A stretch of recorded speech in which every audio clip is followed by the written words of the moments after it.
Bien, bonjour à tous. Donc, je suis doctorant à l'Université de Nîmes en droit public. Je ne suis pas un spécialiste du droit de l'environnement en particulier, je suis un juriste plutôt polyvalent qui maîtrise les bases de l'aménagement et du droit de l'environnement. Donc, ma présentation se fera en 4 temps. Je fais donc une entorse à la sacro-sainte règle du plan en 2 parties. Mais bon, comme c'est pluridisciplinaire, on va se le permettre.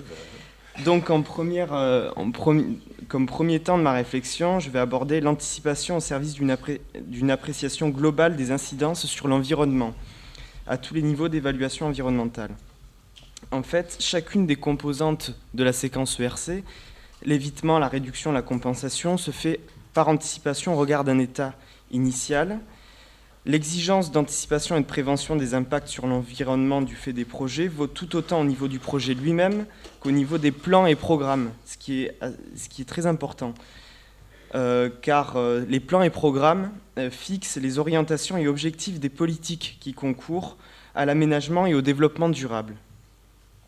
Au niveau régional, on le sait, sont délimitées les continuités écologiques où sont fixés les objectifs de préservation ou de remise en bon état. Et planifier l'aménagement consiste à prévoir les espaces privilégiés pour tel ou tel aménagement, tel ou tel projet d'urbanisation. Les choix d'aménagement doivent tenir compte de l'objectif prioritaire qui reste d'éviter. On l'a bien compris. On voit là une première application de la séquence ERC.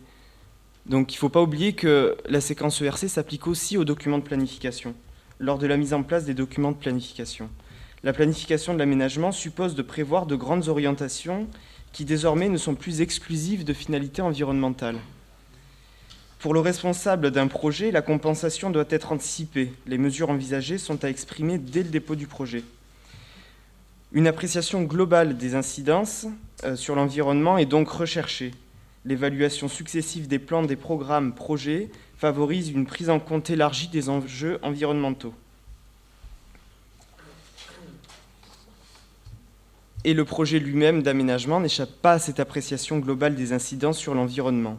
En vertu de cette approche globale des effets sur l'environnement, les modifications introduites par l'ordonnance du 3 août 2016 et le décret de la même année, du 11 août 2016, prévoient notamment des procédures communes ou coordonnées d'évaluation environnementale organisées entre projets ou entre projets et documents de planification.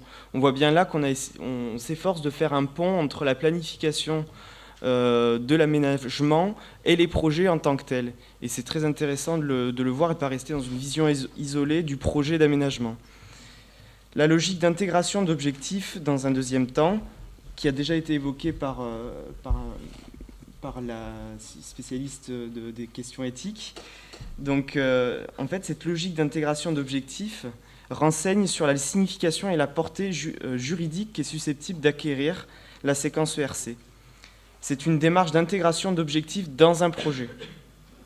Par exemple, si le projet initial d'un projet d'aménagement et de développement durable porte atteinte à des continuités écologiques, il est nécessaire d'enclencher cette démarche itérative et d'adapter les projets portés par le PADD qui fonderont l'écriture du règlement et la définition du zonage, donc qui déterminera la règle d'urbanisme qui conditionnera ensuite l'acceptation ou la non-acceptation des projets. Scott et Plus, donc schéma de cohérence territoriale et plans locaux d'urbanisme, identifie ainsi les potentialités et capacités du territoire à pouvoir accepter et recevoir des projets d'aménagement. Quant au projet d'aménagement lui-même, la démarche itérative menée à travers la séquence ERC conduit à justifier son intégration dans l'environnement au regard de la planification d'urbanisme et environnementale et de son acceptation des enjeux de préservation écologique et de remise en état pour la part des atteintes irréductibles et inévitables. On le voit, il est recherché que tout projet local d'aménagement intègre une visée environnementale, laquelle se rapprocherait presque d'une conséquence de la planification d'aménagement, si on considère justement qu'il y a une continuité entre la planification d'aménagement et les projets d'aménagement en tant que tels. La séquence ERC, qui consiste à évaluer les impacts prévisibles afin que ceux qui s'expriment soient ceux qui étaient inévitables et réduits au maximum, traduit bel et bien une finalité environnementale qui s'établit selon une continuité entre les documents de planification d'aménagement et d'environnement, les documents d'urbanisme et les projets d'aménagement eux-mêmes. C'est très intéressant du point de vue des rapports juridiques entre les actes.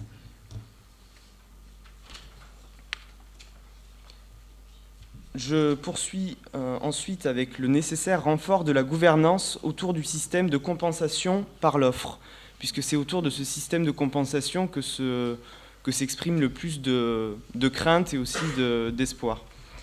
La compensation doit être anticipée pour faire face aux problématiques foncières qu'elle pose. La méthode de compensation par la demande présente des inconvénients, c'est qu'elle nous met face, dans le cadre de chaque projet, face aux limites de la disponibilité foncière. Alors qu'il pourrait être opportun d'inscrire le système de compensation par l'offre dans une démarche de planification portée par les collectivités publiques, appliquant une vision territoriale concertée en matière d'aménagement du territoire. Le système de compensation par l'offre présente l'avantage de permettre l'organisation d'une compensation anticipée, cohérente par rapport aux grandes prévisions d'aménagement, et à même de prévenir la perte nette de biodiversité. Donc, on peut concevoir la compensation par l'offre comme une stratégie à part entière, presque plus dépendante de dommages écologiques anticipés que d'un projet d'aménagement en particulier. Tout l'enjeu est de trouver l'équilibre intermédiaire entre une compensation tournant à plein régime sur le mode d'un marché entre prestataires et demandeurs et une multitude d'actions de compensation à la demande au cas par cas, donc isolées. La compensation par l'offre est inévitable. Non régulée, elle peut aboutir à ce que les acteurs de compensation détiennent un pouvoir tant économique qu'environnemental qui conduisent à un système ayant l'efficacité du marché, écartant dès lors de la logique conséquentielle du triptyque ERC. On perçoit bien que les personnes publiques peuvent anticiper l'offre de compensation spatialement au terme d'une détermination du parti d'aménagement, intégrant les impératifs d'évitement et de réduction des atteintes. La régulation de l'offre de compensation est ainsi non déconnectée de la séquence ERC. Elle est en lien avec la projection sur le territoire des projets et rationalise les actions de compensation sur le territoire. Enfin, quatrième temps de ma réflexion. Il me reste combien de temps ? 5 minutes, c'est ça ? 5 minutes ? Ok. Le dispositif éviter, réduire, compenser intègre la préservation des écosystèmes dans les projets de développement. On peut le connecter, ce dispositif, s'agissant des décisions des personnes publiques, au principe de solidarité écologique qui exige, dans toute prise de décision publique, la prise en compte des interactions entre écosystèmes, dans les missions d'aménagement et de planification de l'espace. Ce principe, dont l'application s'annonce mystérieuse selon Agathe Van Lang, en raison du rapport de prise en compte, véhicule, comme les notions de continuité écologique et de fonctionnalité écologique, une approche systémique, globale et complexe de l'environnement. Une telle approche est susceptible d'une application à plusieurs niveaux, mais à commencer par la planification stratégique de l'espace. Au niveau du projet d'aménagement, la finalité environnementale justifie une éco-conception du projet fondée sur la méthodologie de la séquence ERC, qui permet, on l'a vu, une approche préventive des impacts environnementaux. On oriente ainsi le projet d'aménagement dans la phase de réflexion puis de conception selon une connaissance fine de l'état initial de l'environnement. L'autorité environnementale, garante d'un ordre public et naissant ayant pour fin la protection de l'environnement, est fondée depuis les directives projets de 2001, plan et programme, à réguler le processus de décision sur l'évaluation des impacts environnementaux présenté par le pétitionnaire de l'opération, et en particulier sur les mesures envisagées pour éviter, réduire ou compenser ces impacts. Cette incarnation de l'intérêt général qu'est la protection et la restauration de la nature ne peut voir sa gestion dénuée de contrôle de la part des autorités publiques ou d'autorités de régulation indépendantes à même de garantir cet ordre public ayant pour fin d'assurer à la société un aménagement qui traduit la conciliation entre le développement et la protection de l'environnement, plus harmonieux. La finalité environnementale de cet ordre public a à se retrouver dans les décisions prises par les personnes publiques et les personnes privées.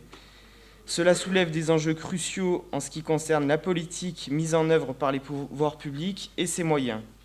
Parmi ces moyens, il en est certains qui, selon les choix d'aménagement de l'espace effectués, supportent des actions positives d'élimination des pollutions, de la restauration, de réparation compensatoire de l'environnement, une fois le dommage réalisé ou anticipé.